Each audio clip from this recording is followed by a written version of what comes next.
Good morning to all of you. आज हम next topic study करेंगे। उस टॉपिक का नाम है sign convention for reflection by spherical mirror. देखिए, लाइट चैप्टर में आपके पास कुछ रूल्स हैं, साइन कन्वेंशंस हैं, जो कि आपके इसमें यूटिलाइज की जाती हैं। जो भी रिफ्लेक्शंस होती हैं उसके लिए कुछ रूल्स हैं रे डायग्राम को ड्रॉ करने के लिए, या आप उसको मैथमेटिकली जब कुछ किसी चीज़ को कैलकुलेट करते हैं उसके लिए, स्फेरिकल मिरर्स के लिए। तो देखिए, पहला रूल जो हमारे पास आता है, उस रूल के अनुसार मेरे पास ये बताया गया है कि जितने भी ऑब्जेक्ट जब हम रे डायग्राम ड्रॉ करेंगे, ये तो आपको मैंने पहले बता चुका हूं कि कौन सा, ये मिरर आपके पास आ गया, ये इसकी प्रिंसिपल एक्सिस आ गई, तो जो ऑब्जेक्ट है वो आपने लेफ्ट साइड पे ही प्लेस करना है। ये इसकी लेफ्ट साइड है तो यहाँ पे प्लेस करेंगे। ये आपके पास क्या आता है, इसका फर्स्ट रूल आता है। सेकेंड रूल में ये बताया गया कि जो भी आपके पास रे होती है इंसिडेंट, वो लेफ्ट टू राइट चल रही है, मिरर के ऊपर गिरेगी। जितने भी डिस्टेंसेस मेजर किए जाएंगे वो पोल से ही मेजर किए जाएंगे। ये आपके पास पोल है, इसी तरफ से मेजर किए जाएंगे, चाहे वो यहां से इस तरफ होंगे। जब वो यहां से इस तरफ लिए जाएंगे तो उसको हम लेंगे नेगेटिव, और जब वो आपके पास यहां से इस तरफ लिए जाएंगे तो उनको क्या कंसिडर करेंगे, हम उनको कंसिडर करेंगे पॉजिटिव। जो भी डिस्टेंसेस होंगे जो अपवर्ड लिए जाएंगे उसको लेंगे हम पॉजिटिव, लेकिन जो डाउनवर्ड लिए जाएंगे उसको क्या लेंगे हम, नेगेटिव। तो ये कुछ रूल्स हैं जो मैं अभी आपके साथ आपकी बुक में जो लिखा है उसके साथ भी स्टडी आप डिस्कस कर रहा हूं। देखिए, सबसे पहले मैंने बोला द ऑब्जेक्ट इज ऑलवेज, ये लिखा है यहाँ पे, ये आपका साइन कन्वेंशन आ गए। यहाँ पे लिखा है the object is always place to the left of the mirror. जो भी ऑब्जेक्ट हैं वो हमेशा प्लेस किए जाते हैं मिरर के लेफ्ट में, ठीक है। इसका मीनिंग ये हुआ कि जो आपके पास लाइट है फ्रॉम द ऑब्जेक्ट, वो फॉल करती है मिरर से, फ्रॉम कहाँ से कहाँ, वो लेफ्ट हैंड से, लेफ्ट हैंड से ही हम उसको कंसिडर करेंगे। दूसरा पॉइंट ये बोला गया, all the distances parallel to the principal axis are measure from the pole of the mirror. मैंने भी यही बताया आप लोगों को, जितने भी हमने डिस्टेंसेस मेजर करने हैं वो कहां से करने हैं, पोल से मेजर करने हैं आपके पास। आगे आपके पास आता है, all the distances measured in the right of the origin along the axis are taken as the positive। अभी मैंने ये बताया, अभी आपके पास जब भी आप यहां से, मैंने बोला कि यहां से जब कभी भी आप इस तरफ की डिस्टेंसेस जो लेंगे वो हमेशा ही पॉजिटिव आएंगे और पोल से मेजर किए जाएंगे। नेक्स्ट आपके पास आता है जो जितने भी डिस्टेंसेस आपके पास यहां से यहां मेजर किए जाएंगे, पोल से यहां मेजर किए जाएंगे, वो नेगेटिव कंसिडर किए जाएंगे। नेक्स्ट आपके पास आता है जो भी डिस्टेंसेस अपवर्ड जैसे हाइट है। मान लिया कि आपने ये ऑब्जेक्ट प्लेस कर दिया मिरर के आगे, जब आपने ये ऑब्जेक्ट, ये आगे आपके पास मिरर आगे, मान लिया ये आपके पास मिरर है और इसके आगे आपने ऑब्जेक्ट प्लेस कर दिया, तो ये इसकी प्रिंसिपल एक्सिस आ गई। तो ये जो हम हमेशा आपके पास जो डिस्टेंस होगा, इसकी जो हाइट कंसिडर की जाएगी वो पॉजिटिव में कंसिडर की जाएगी। अब मान लिया कि इसका प्रिंसिपल एक्सिस था और इसके नीचे आपके पास इमेज की फॉर्मेशन हुई है, तो जब इसके नीचे आपके ऐसी प्रिंसिपल एक्सिस है और इसके नीचे जो इमेज की फॉर्मेशन हो रही है, इसके नीचे हो रही है, जो वो इमेज की फॉर्मेशन के नीचे हो रही है, तो वो हमको कंसिडर करना पड़ेगा, वो नेगेटिव कंसिडर करेंगे। तो ये इसके रूल्स हैं, साइन कन्वेंशन है जो आप लोगों को मैंने बताई है, ठीक है। तो देखिए, रे डायग्राम भी आपके पास बनी हुई है। जो रे डायग्राम है वो आपके साथ में डिस्कस करूंगा, आपकी बुक में भी बनी हुई है। ये देखिए, ये आपकी बुक में रे डायग्राम है। तो इस रे डायग्राम में जो आपके पास लिखा हुआ है वो आप देख लीजिए। ये आपके पास क्या आ गया, ये आपके पास एक मिरर आ गया, ये इसको बोला एम और एन, एक आपके पास मिरर है। तो यहाँ से यहाँ आपके पास जो रे आ रही है वो इंसिडेंट रे आ रही है, जो आप कंसिडर करेंगे यहाँ पे direction of the incident ray है। सारे डिस्टेंसेस पोल से मेजर किए जाएंगे, यहाँ से यहाँ जो डिस्टेंसेस होंगे वो नेगेटिव होंगे, और जितने भी डिस्टेंसेस हम यहाँ से यहाँ कंसिडर कर पाएंगे वो पॉजिटिव होंगे, जितने भी डिस्टेंसेस होंगे अपवर्ड वो पॉजिटिव लिए जाएंगे, जितने भी डिस्टेंसेस डाउनवर्ड होंगे वो हमारे पास क्या होंगे, नेगेटिव लिए जाएंगे। ठीक है, आगे आपके पास आता है mirror formula and magnification. Magnification क्या होती है, इससे पहले आप लोगों को मैं बता देता हूँ। मिरर के लिए एक रिलेटेड एक मिरर फार्मूला होता है जिसको आप ज़्यादा स्टडी कर पाएंगे हर क्लासेस में, लेकिन यहाँ पे आप थोड़ा सा उसकी इंफॉर्मेशन ही गेन कर पाएंगे कि जो 1/v होता है और 1/u होता है वो 1/f के बराबर होता है। इसका क्या मीनिंग हुआ कि जब भी आपके पास जो आप इनवर्स में जो इमेज डिस्टेंस लेते हैं, उसी तरह से जो भी आप इनवर्स में ऑब्जेक्ट डिस्टेंस लेते हैं और इन दोनों का आप जब सम करते हैं तो आपके पास वो 1/फोकल लेंथ के बराबर आपके पास आता है।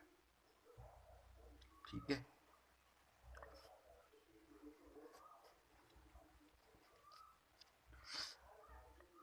तो ये मिरर फार्मूला आपके पास आता है, जो कि इसका प्रूफ जो होगा वो हायर स्टैंडर्ड में आप इसको प्रूव कर पाएंगे। नेक्स्ट हमारे पास आता है मैग्निफिकेशन। मैग्निफिकेशन का मीनिंग क्या होता है,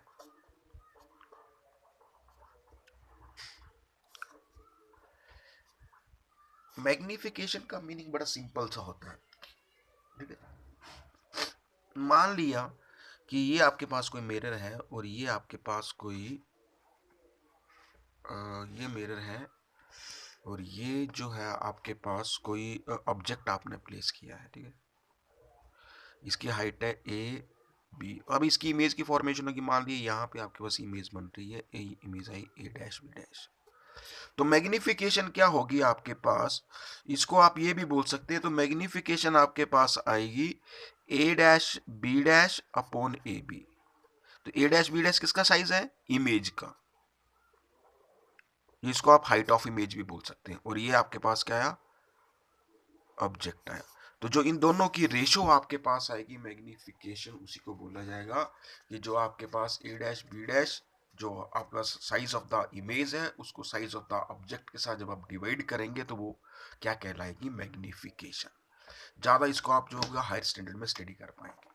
अभी देखिए कुछ न्यूमेरिकल है आपके साथ, वो मैं डिस्कस करूंगा, और आपने ये जो न्यूमेरिकल है ये मोस्ट इंपॉर्टेंट न्यूमेरिकल्स हैं आपके पास। ठीक है, ये एग्जामिनेशन पॉइंट ऑफ व्यू से कई बार आपको एग्जाम में पूछे जा सकते हैं। तो इसमें क्या बोला गया है,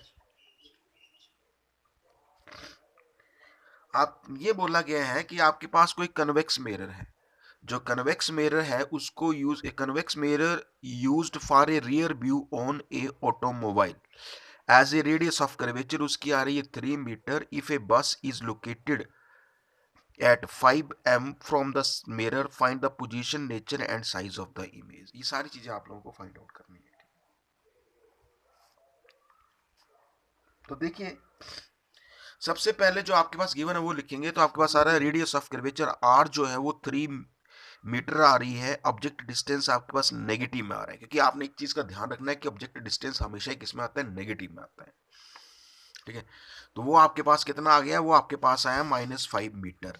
ठीक है, ऐसे नेगेटिव में क्यों आता है, क्योंकि ऑब्जेक्ट को हमेशा कहां पे प्लेस किया जाता है, लेफ्ट ऑफ द मिरर। ठीक है, अभी आपके पास जो नेक्स्ट बात मेरे पास आ रही है वो देखिए, आपके पास image distance v find out करना है और height h dash find out करनी है। देखिए एक रिलेशन आपको मैंने बताया है, उस रिलेशन के थ्रू यदि मैं आप लोगों को बताऊं तो आप लोगों को जो गिवन है वो तो गिवन है, अभी आपको यूज करना है मिरर फार्मूला। तो जब आपको मिरर फार्मूला यूज करना है तो उसमें 1/v जो है वो आपके पास आता है 1/u प्लस 1/f। इसका मीनिंग क्या हुआ कि यदि आपको b फाइंड आउट करना है तो आपको u और f पता होना चाहिए, लेकिन यहां पे यदि आप देखें तो आपके पास रेडियस ऑफ कर्वेचर दी हुई है, f नहीं दिया हुआ है। तो आपको एक रिलेशन अप्लाई करना पड़ेगा यहाँ पे, जिस वो रिलेशन होता है f is equal to r/2। वहां से आप f की वैल्यू फाइंड आउट करेंगे, वो f की वैल्यू यहाँ पे पुट करेंगे और वो पुट करने के बाद आप यहाँ से v कैलकुलेट कर पाएंगे। तो मैं वही लगा हूं करने, मैंने यहाँ से कैलकुलेट किया। अभी मैंने क्या किया, f को मैंने डिवाइड कर दिया, f को मैंने डिवाइड किया और डिवाइड करके आप देखिए यहाँ पे कि आपने इसको f को डिवाइड किया, f को निकालने के लिए r को डिवाइड किया, और r को आपने डिवाइड किया तो 3.0 को 2 से डिवाइड किया तो 1.50 मीटर आ गया। ठीक है, अभी आपके पास जो f है, वो f जो है वो आपके पास कितना आया है, f आपके पास आ गया 1.50 मीटर। ठीक है, वो कैसे फाइंड आउट किया आपने, r को डिवाइड किया 2 के साथ। अभी आपने क्या काम करना है, फार्मूला आपके पास आ रहा है 1/v plus 1/u is equal to 1/f। तो v आपने यदि कैलकुलेट करना है 1/b, तो 1/v को आप यहाँ पे रखिए और बाकी टर्म आपको शिफ्ट कर देते 1/f माइनस 1/u, ये वैल्यूज आ गए। अब ये इसमें आप f की वैल्यू पुट कर दो, u की वैल्यू पुट कर दो, एलसीएम ले लो, कैलकुलेट करो, साथ में लास्ट में इनवर्स ले लेंगे तो इसको आप कैलकुलेट कर पाएंगे। तो यही आपके पास आ रहा है। यहाँ पे देखिए आपने क्या काम किया, 1/b ऐसे लिखा, 1/f माइनस यू को परे शिफ्ट कर दिया, फिर आपने क्या काम किया, 1/1 माइनस 5 0 माइनस 1/-500, इसको कैलकुलेट किया आपने, ये आ गया। इस क्रॉस मल्टीप्लीकेशन की आगे टर्म्स की, क्रॉस मल्टीप्लीकेशन के बाद आपने इसको ऐड कर दिया। यदि आप देखेंगे ध्यान से, इसको सॉल्व किया तो ये वैल्यू आपके पास ही आ गई। फिर अगले केस में आपने क्या निकालना है, आपने निकालनी मैग्निफिकेशन। तो मैग्निफिकेशन का फार्मूला आपके पास आता है h dash upon h minus v upon you, ये भी फार्मूला आपके पास आता है। तो यहाँ पे आप b की वैल्यू पुट कर दो और u की वैल्यू पुट कर दो और इसको कैलकुलेट करो तो आपके पास ये चीज आपके पास आ जाएगी। तो इसी तरह से जो नेक्स्ट न्यूमेरिकल्स आपके पास होंगे उसी को भी आप सॉल्व करेंगे। कई न्यूमेरिकल्स में आपके पास b फाइंड आउट करने को दिया होगा, कईयों में u फाइंड आउट करने को दिया होगा, कईयों में h डैश फाइंड आउट करने को दिया होगा, लेकिन आपके पास फार्मूला जो है वही लगेगा 1/v plus 1/u is equal to 1/f। उसी फार्मूले से आप सभी चीजों को कैलकुलेट कर पाएंगे। ठीक है, तो नेक्स्ट प्रॉब्लम जो होगी एनसीईआरटी की, मैं आपको नेक्स्ट वीडियो में बताऊंगा। तब तक के लिए धन्यवाद।